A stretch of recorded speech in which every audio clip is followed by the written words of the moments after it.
Hello, Pioneer Peak families. This is Miss Schubert, just going to give you an update on dismissal and some things to know.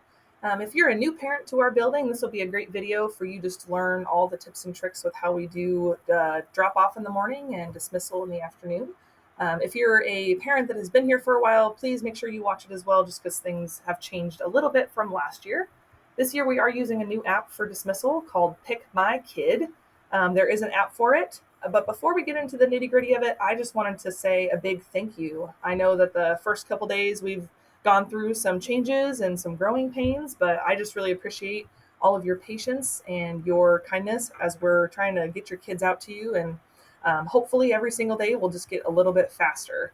I know that there has been some stuff happening. If you're not seeing your students on the app, if you have any questions, Katie in our front office is ready and willing to help you. You can give her a call at 907-861-5700. Please reach out if something doesn't look right. I'll be out at the end of the day too. If you have questions, you can always come up to me. This is what PikMyKid looks like. In the App Store, it's just a big P. PikMyKid has a couple different options for you. If your kid rides the bus, this does not apply to you, but if you're coming to pick up your kid at the end of the day, one thing that's changed from last year is some of the language with PikMyKid. Last year with Fastlane, we called it check-in.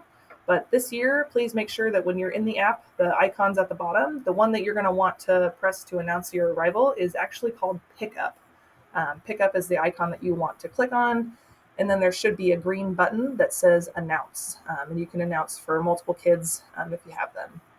If your app does not look like this, or if your kids disappear, again, please call our front office. We're working through some kinks. We want to make sure that you have all access to everything that you need to. In the beginning of the day and at the end of the day, there are two options for getting your kid to and from school. The first option is to park and walk up. You can use our crosswalk. Please make sure that you're mindful of those cars that are in the drive-through lane. Option 2 is that drive-through lane. You'll want to stay on the right side, and you can pull up all the way to our fire curb, and drop off your kiddos. When you're coming into our entrance, it does get a little bit tight, so please make sure that you are as far right as possible. We did widen our road last year to allow some more wiggle room, but make sure that you're sticking to the right as much as you can. In the morning, we're noticing that there's a little bit of congestion. If you are one of the first 4 cars here on our curb, please let your students out as soon as you get there. So kids can walk on this sidewalk all the way up until the building. Please don't wait until you're the first car to let your student out of the vehicle. It's a lot easier and a lot smoother for us to get parents in and out if as soon as you're at this curb, even if you're down here by the portable, you can let your student out and they can walk into the front door.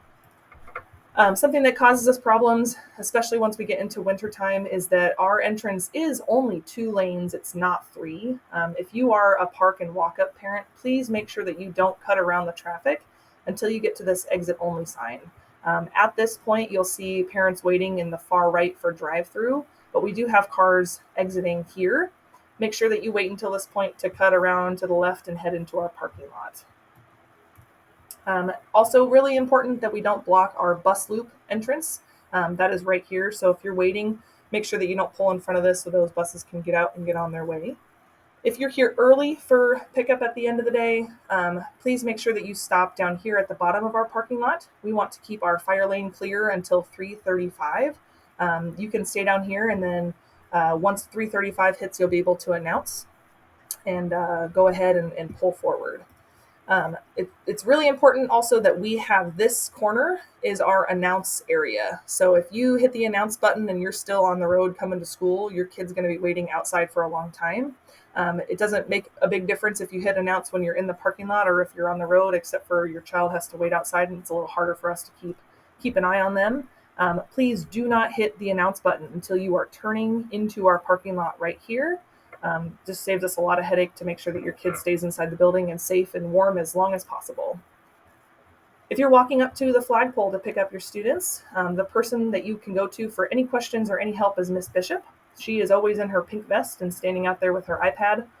When you're waiting for your student and you've checked in, please make sure that you're standing on the left side over here towards our playground area. Please don't sit over here on the picnic tables. We need that right side for our drive-through students. So you'll see Miss Allen out there in her yellow vest. We'll line up kids right here on the sidewalk. Parents, if you could just make sure that you stay on that left side, pass that along to anyone who might be picking up your kids. Just easier for us to keep eyes on kiddos. Another visual for end of the day, 2 options. You can park and walk up to our flagpole, find Miss Bishop, or check in on the app. Option 2 is to use that drive-through. Again, don't check in until you get to the bottom of the parking lot here when you're making that turn. Keep that bus lane open for them. There really should no reason to stop here at the bottom of our parking lot when you're on your way out. It's one lane, one flow of traffic. It'd be super helpful if we could have everyone turn right onto Stringfield. If you're waiting at the light on Stringfield and Palmer Wasilla, it is very long and it does back up our traffic. There is the new road, Catherine, open, so you don't have to drive all the way to Bogard. You can just take a right, take Catherine, get back onto Trunk, and go around that way. Saves us a lot of time if you're not waiting at that Stringfield light. Lastly, just to remember that we are all in this together.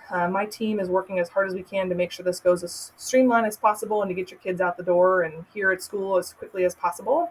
Just a reminder, though, be kind to each other when you're outside.